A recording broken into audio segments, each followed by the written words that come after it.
quería preguntar, bueno, en ambos conflictos, ¿cuál es la posición del Grupo Socialista respecto a una posible intervención de la Unión Europea en Ucrania y frente al Estado Islámico?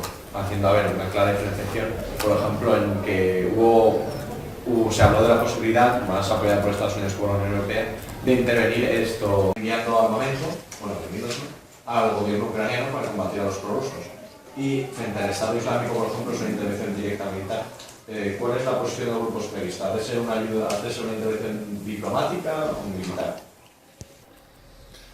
En el caso de Ucrania, eso tiene alguna relación con la pregunta que ha hecho tu compañero, porque aunque yo, en fin, me he centrado exclusivamente en el caso de los que estén actuando en la zona de conflicto, en el Parlamento Europeo ha habido una clara distinción entre la posición del Grupo Popular y la posición del Grupo Socialista en el tema de Ucrania. El Grupo Socialista siempre ha considerado que nosotros no podemos tener una actitud, los europeos, la Unión, de confrontación a ciegas con Rusia, de que tenemos que asumir que Rusia es un actor global, que está ahí, y que hay que encontrar el camino de tener una relación estratégica con Rusia. Quiero decir, obviamente, no aceptar determinadas políticas llevadas a cabo por Putin, pero evitar que esa confrontación conduzca a la situación en la que ha derivado Ucrania.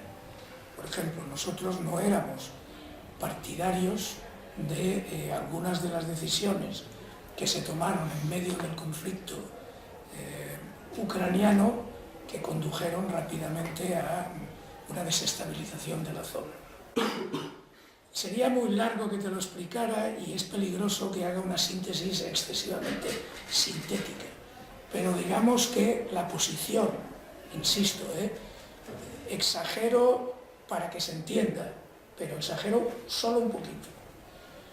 La posición del Grupo Popular Europeo, fundamentalmente de los alemanes del Grupo Popular Europeo y de los países del este, que lógicamente tienen un miedo a Rusia que no tienen España, por ejemplo, ¿no? Estos eran partidarios de leña al mono, es decir, todo contra la otra parte, ¿no? Y nosotros hemos sido siempre partidarios de que hubiera pues, esto que ahora se llama Minsk I y Minsk II, que son reuniones tratando de encontrar acuerdos, soluciones diplomáticas, digamos, altos al fuego, negociación política, etcétera, etcétera. Teniendo en cuenta que sabemos que hay una estrategia de Putin más allá de Ucrania, que es, bueno, pues volver a convertir a Rusia en un actor potente global, que dejó de ser como consecuencia de la desintegración de la Unión Soviética y la ruptura del muro de Berlín, ¿no? Respecto del ejército islámico, pues la verdad es que no hay una posición clara, pero en este caso hay una aceptación a priori de que no hay ninguna posibilidad de tener un diálogo, porque no hay parte con la que dialogar o no hay actor político en la otra parte que ni siquiera se plantee la posibilidad de tener ningún tipo de diálogo, ¿no? Por tanto, son dos situaciones distintas. Ahí nosotros estamos igual que el resto de las fuerzas políticas. Hemos asumido que hay que combatirles, porque no hay otra opción, ¿no? En el caso de Ucrania hay posiciones bastante distintas. Y yo, por acabar, me gustaría... Bueno, ¿Hay aquí un compañero? Sí. Creo que os interesan mucho los conflictos bélicos. Ahí también está el caso de Nigeria con el Boko Haram. de Boko Haram, pero también se sabe que el mismo ejército nigeriano está violando los derechos humanos de manera bestial, y eso está haciendo que no haya ningún tipo de poder acercarse hacia el norte, porque los dos puntos radicales del islamismo de Boko Haram y del ejército nigeriano, que puede cumplir, o puede ser incluso peor que ellos, en algunos casos, de tratamiento de prisioneros de guerra, está haciendo que ningún país, o que pocos países puedan establecer una una ayuda directa hacia los damnificados de este conflicto? ¿Y cómo está gestionando la Unión Europea este caso de que ambas partes no están cumpliendo los derechos básicos de... Bueno, esa es una situación bastante frecuente en el mundo, ¿no? Cuando hay una parte terrorista o cuando hay, en fin, incluso, en fin, no hace falta ir a África, ¿no? Que pasa en México, por ejemplo, ¿no? Es decir, cuando hay una colusión de intereses, tráfico de armas, tráfico de drogas, tráfico de seres humanos, mezclado con organizaciones terroristas y tal, siempre es muy difícil saber cuál de las partes tiene razón y normalmente no lo tiene ninguna de las dos, ¿no? Imaginaros, porque ha salido varias veces en la conversación, cómo ha cambiado la posición de Occidente con respecto a Libia, con respecto a Siria, con respecto a Irak, con respecto a Túnez, con respecto a Egipto, porque son situaciones difíciles de encuadrar dentro de nuestra lógica habitual, ¿no? Con Nigeria la verdad es que la Unión Europea hasta ahora, más allá de la posición declarativa, es decir, de condenar y de tener alguna campaña que ha tenido una vertiente en cierta medida feminista, ¿no? Porque los ataques de Boko Haram en gran medida están dirigidas a jóvenes, a adolescentes o mujeres en general.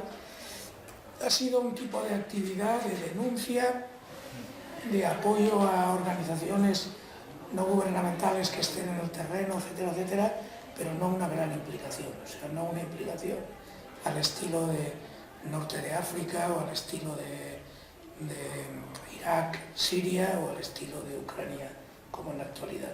Pero en fin, la idea que me gustaría que se os quedara es la dificultad de lidiar con ese tipo de conflictos donde los actores van cambiando continuamente. Quienes son tus aliados hoy son tus enemigos pasado mañana, ¿no? Una prueba además de que hay poco análisis estratégico de cómo suceden las cosas sobre el terreno.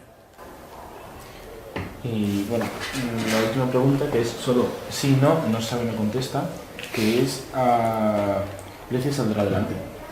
Grecia, eso, sí. Con todos los tratados, toda la polémica, todo... ¿Alguna más? Sí, que esto ya es un poco más personal, pero que son dos preguntas en una. Que cómo se llega de vivir de un pueblo de Valencia a eurodiputado, y luego la segunda, que habías comentado que de lunes a jueves, de lunes a viernes, estás en Bruselas y los fines de semana haces vida de partido y la vida familiar, o sea, ¿qué tiempo tienes? Bueno, yo tengo mujer y 2 perros, lo cual excluye algo, que es que no tengo hijos y eso favorece la vida familiar, y además tengo ya una edad en la que la vida familiar es menos, no menos intensa, pero digamos que es menos, no sé cómo decirlo, pero en fin, si estuviera recién casado y pasara 5 días fuera y tal, pues sería otra situación, ¿no? Bueno, yo no he pasado directamente de un pueblo de 20.000 habitantes al Parlamento Europeo, pero he tenido una experiencia, porque yo vine a estudiar a Madrid a una edad, supongo que equivalente a la vuestra, bueno, no sé qué edad tenéis, pero yo cumplo años, como os he dicho, el 28 de agosto. Entonces yo cumplí el 28 de agosto 17 años, y a los 17 años empecé en la universidad, entonces empezaba con 17 años.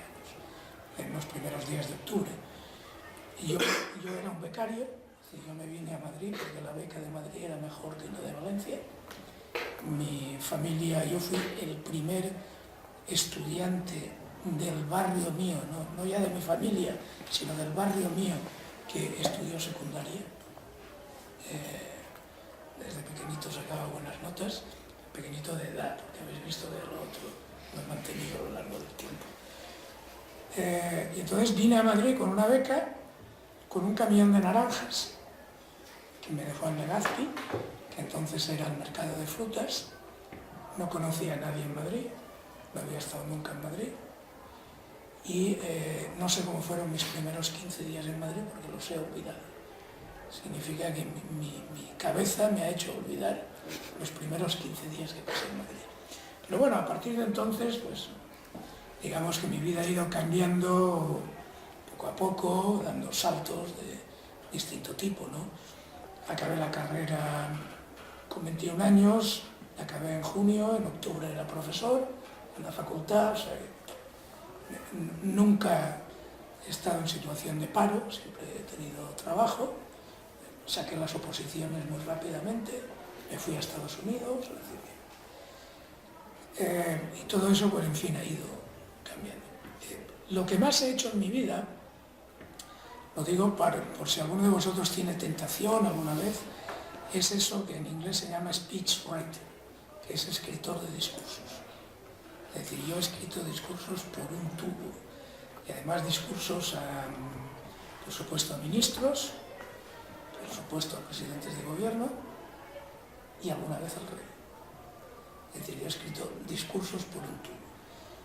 ¿Por qué digo esto de los discursos? Entre otras cosas porque esta es la primera vez en mis últimos 6 años en los que lo que hago es para mí, porque históricamente he trabajado para terceros, siempre en lugares muy elevados, siempre con un alto estatus político, etcétera, etcétera, pero trabajando por terceras personas, ¿no? Aquellos de vosotros que creáis que la gente, los presidentes de gobierno, los ministros, etcétera, se escriben sus discursos y tal, abandonad cualquier idea. Hay mucha gente que cree, dice, oye, qué bien habla este, ¿no? Porque no sabe que hay 2 teleprompters en la actualidad donde leen los discursos exactamente igual que el locutor de televisión lee las noticias, ¿no? Por ejemplo, Obama es alguien que interpreta muy bien los discursos, pero Obama no improvisa ni una coma. Cada vez que veáis a Obama veréis los 2 teleprompters enfrente, ¿no? Vida familiar, pues bueno, es complicado. Mi mujer es catedrático de universidad, genética, algo que no tiene mucho que ver conmigo, vamos, conmigo con mi profesión. Digamos que tiene una cierta flexibilidad, alguna vez viene a Bruselas y estamos en Bruselas durante toda la semana, si le coincide que en esa semana pues no tiene así nada especial. Estando allí, pues aprovechamos un día que hay algo menos de trabajo. Bueno, todo esto una vez cada 4 meses o así, ¿no? Nos vamos a París, es decir, desde Bruselas a París hay 1 hora y cuarto en tren. Es como si uno fuera, en fin, no sé yo, a Navalcarnero, una cosa así. Y bueno, llevo bien la vida familiar, ¿no? Pero es verdad que los eurodiputados o eurodiputadas más jóvenes que tienen hijos, pues es más complicado. Y los hay, vamos, los hay bastantes, ¿no? O los hay bastantes. Mis 2 perros,